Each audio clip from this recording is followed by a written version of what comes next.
Dans cette séance, on va traiter un exercice concernant le dipôle RC soumis à un échelon de tension. يعني سوف نقوم بتصحيح تمرين حول ثنائي القطب RC خاضع لرتبة توتر. Donc, le but de cet exercice est de s'assurer expérimentalement de la valeur de la capacité C d'un condensateur. Pour cela, on réalise le circuit de la figure 1 qui est composé de condensateur de capacité C, conducteur ohmique de résistance R égale 10 à la puissance 6 ohms, générateur de force électromotrice E de résistance négligeable, interrupteur K à double position 1 et 2. On charge complètement le condensateur, puis on bascule l'interrupteur vers la position 2 à l'instant t égale 0, voire la figure 1.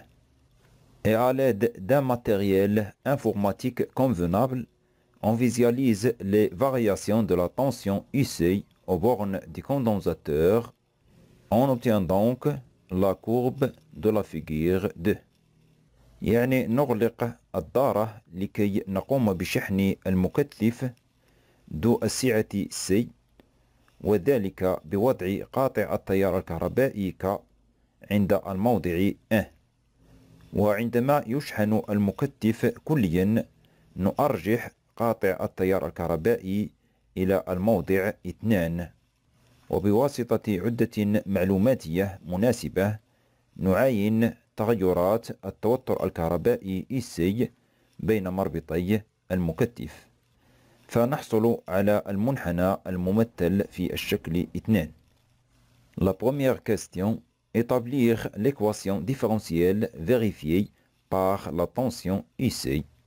يعني أثبت المعادلة التفاضلية التي يحققها التوتر الكهربائي EC بين مربطي المكثف. إذن عندما نؤرجح قاطع التيار الكهربائي إلى الموضع 2 نحصل على ما يلي.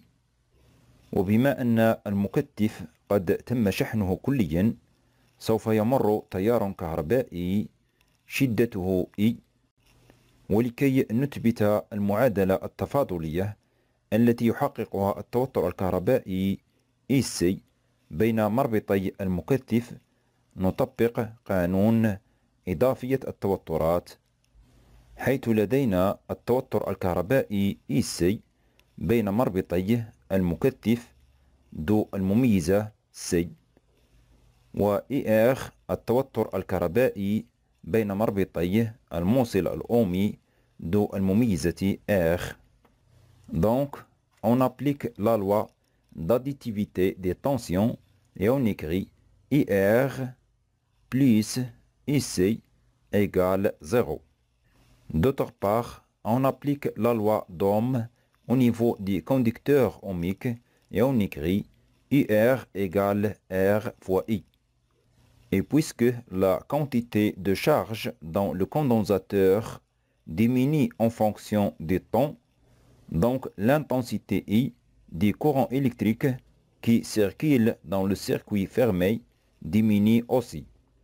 Et on exprime donc l'intensité I par l'expression suivante: I égale dQ divisé par dt, c'est-à-dire I égale le dérivé de la quantité de charge qui par rapport au temps. Et on sait que la quantité de charge qui égale la capacité C fois la tension IC entre les bornes du condensateur. Et on écrit IR égale R fois le dérivé de C fois IC sur dt. Et puisque la capacité C, c'est une constante qui caractérise le condensateur, on peut donc écrire R fois C fois DUC sur dt. Après, on remplace dans l'expression IR plus IC égale 0, IR par R fois C fois DUC sur dt. Et on obtient donc R fois C fois DIC sur DT plus IC égale 0. C'est donc l'équation différentielle qui vérifie la tension IC. Qu'on note l'équation 1. On passe à la question numéro 2.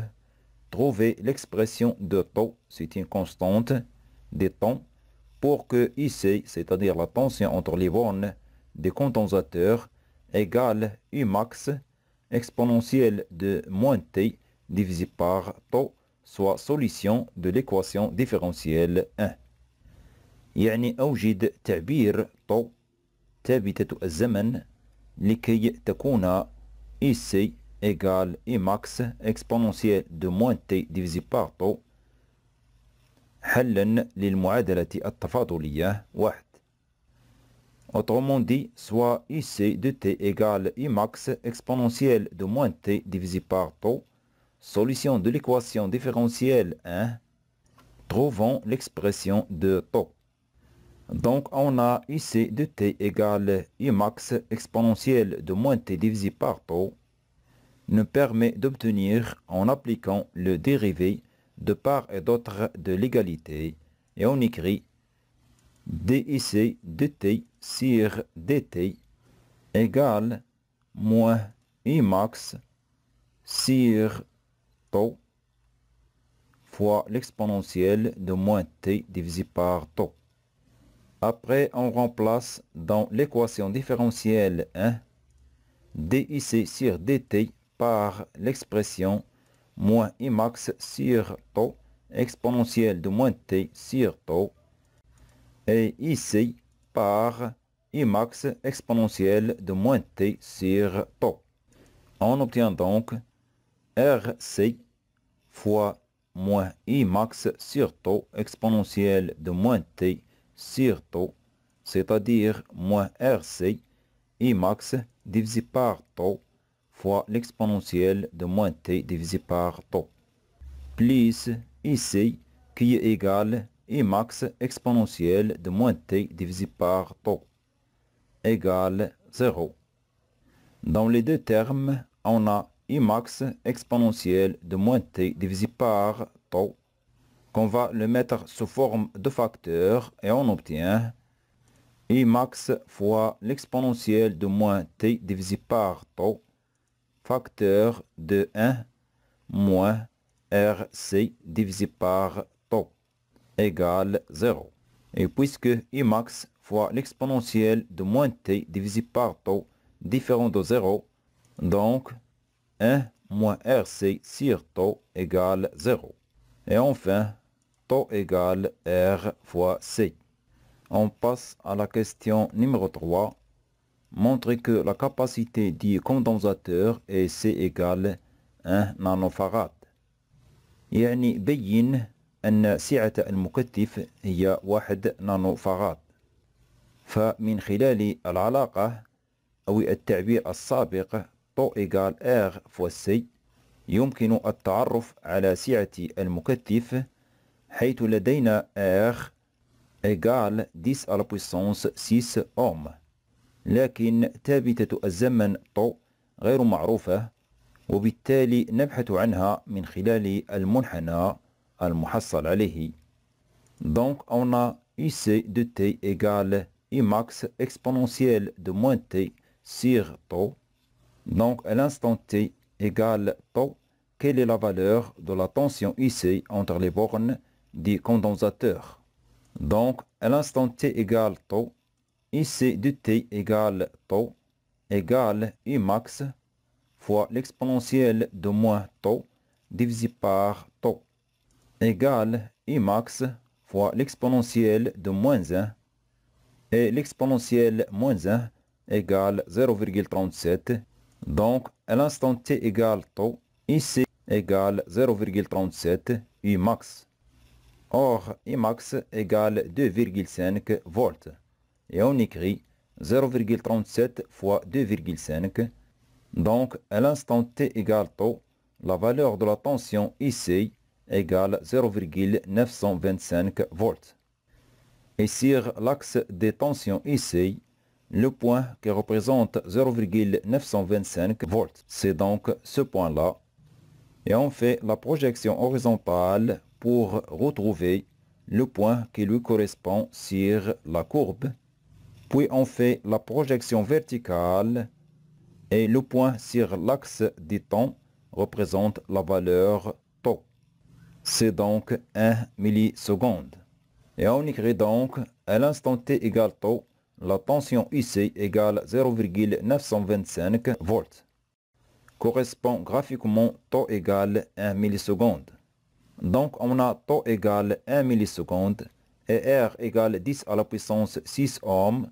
On peut donc déduire la capacité C du condensateur et on écrit tau égale R fois C, c'est-à-dire C égale tau divisé par R, et on remplace donc tau par 1 milliseconde qu'on va convertir en secondes, c'est-à-dire 10 à la puissance moins 3 secondes divisé par 10 à la puissance 6 ohms.